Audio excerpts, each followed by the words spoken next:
আমাদের পরিচয় পরবর্তী মনে হয় শেষ হলো। আমরা আসলে আপনারা যারা আছেন আমাদের সবাই আপনজন, অনেকেই পরিচিত। আমরা আজকের অনুষ্ঠানটা পরিচয় পর্বের মধ্যে দিয়ে শুরু করতে চাই।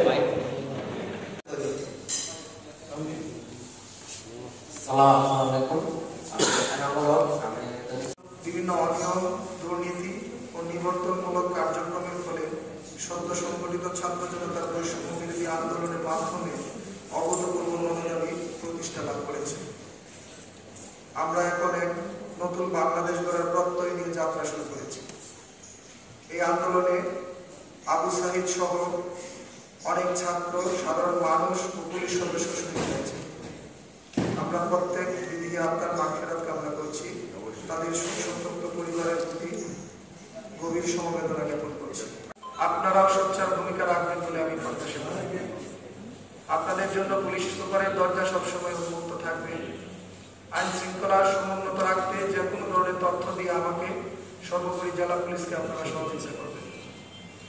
আমি সিলেট জেলা পুলিশ সুপার হিসেবে তাদের পেশাগত দায়িত্ব পালনের সকলের আন্তরিক সহযোগিতা কামনা করছি। সকলের সম্মিলিত প্রচেষ্টায় আমরা একটি সুখী, সমৃদ্ধ, শান্তিপূর্ণ ও নিরাপদ সিলেট জেলা গড়ে তুলব ইনশাআল্লাহ। প্রিয় সাংবাদিকবৃন্দ, আমি আপনাদের মাধ্যমে জেলার সকল নাগরিকদের প্রতি অনুরোধ জানাতে চাই, সকলে যেন পুলিশকে সহযোগিতার মাধ্যমে নতুন যে যাত্রা সূচিত হয়েছে তাতে গুরুত্বপূর্ণ অংশীজন হিসেবে ভূমিকা রাখে। প্রিয় সাংবাদিকবৃন্দ, আপনারা সমাজের দর্পণ স্বরূপ। বাংলাদেশ পুলিশের সকল উদ্যোগ ও কার্যক্রমে আমরা সবসময় আপনাদের সার্বিক সহযোগিতা পেয়ে আসছি। আগামীতেও এই ধারা অব্যাহত থাকবে বলে আমি দৃঢ়ভাবে বিশ্বাস করি। পরিশেষে আজকের এই প্রেস ব্রিফিং এ আমি মোহাম্মদ মাহমুদুর রহমান, আমি পুলিশ সুপার সিলেট।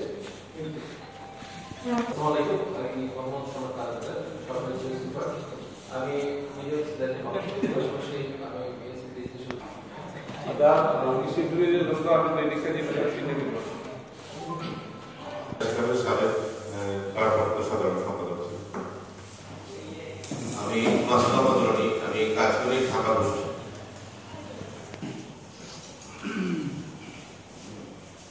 আসসালামু আলাইকুম, আমি সিলেটের ১৭ বছরের সাংবাদিকতা সাধক প্রতিষ্ঠান এবং সিলেটের প্রাচীনতম পত্রিকা দৈনিক সিলেট বাণী পত্রিকার নির্বাহী সম্পাদক এবং জাতীয় দৈনিক স্বাধীন বাংলা পত্রিকা। বিশ্বাস রাখেন আমরা ইনশাআল্লাহ সফল হব। আমাদের প্রথম যে একটা প্রশ্ন উত্তর দিয়ে আমি শুরু করছি, সেটা হলো যে আপনারা জানেন যে আমাদের পুলিশ মাননীয় স্বরাষ্ট্র উপদেষ্টা, সম্মানিত সিনিয়র সচিব এবং আমাদের আইজিপি মহোদয় এবং আমাদের অথরিটি যারা, তারা বিভিন্ন ভাবে আমাদেরকে ব্রিফিং করেছে। আপনারা যে কথাগুলো আমাকে বলেছেন, প্রত্যেকটা কথাই ওনারাই বলেছেন আমাদের, এই কথাগুলোই বলেছেন। আমাদের এই মুহূর্তে এটাই কাজ, জনগণের আস্থা ফিরিয়ে আনা এবং এই বিধ্বস্ত পুলিশ ডিপার্টমেন্টটাকে আবার নতুন করে করা, জনগণের আস্থা ফিরিয়ে আনা, এজ ওয়েল এজ আমার ডিপার্টমেন্টের যে সমস্ত পুলিশ সদস্যরা আছেন আস্থাহীনতায়, তাদেরকে একটু কনফিডেন্সে নিয়ে আসে। অস্বীকার করার কোনো কারণ নেই এবং আমি করবো না এটা, যে আমরা কিভাবে একটা জনগণের মোটামুটি প্রতিপক্ষ হয়ে গেছে। আপনারাই বলেছেন যে সেখানে আসলে এই বাংলাদেশ পুলিশে আপনারা অবাক হয়ে যাবেন, মুসলিমের অল্প কিছু অপেশাদার অফিসারের কারণে আজকে আমাদের এই অবস্থা তৈরি হয়েছে।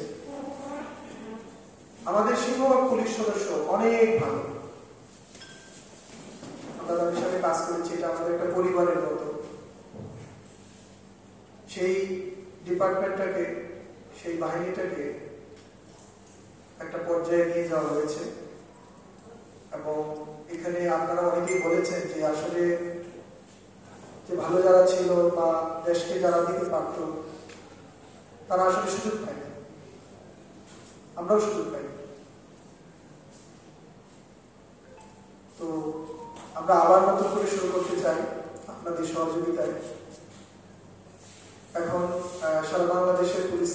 স্টেশনগুলো যেভাবে আক্রান্ত হয়েছে, যেভাবে বিভিন্ন আমাদের অনেক পুলিশ সদস্য নিহত হয়েছে, অনেক পুলিশ সদস্য ভয়ানকভাবে আহত হয়েছে, যে আসলে তারা কর্মের মধ্যে ফিরতে পারবে কিনা।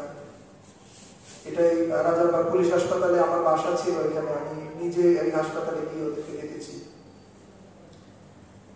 তো আমরা এখান থেকে ফেরত আসতে চাই, আবার আপনাদের কল্যাণে, দেশের কল্যাণে নিজেদেরকে নিয়োজিত করতে চাই।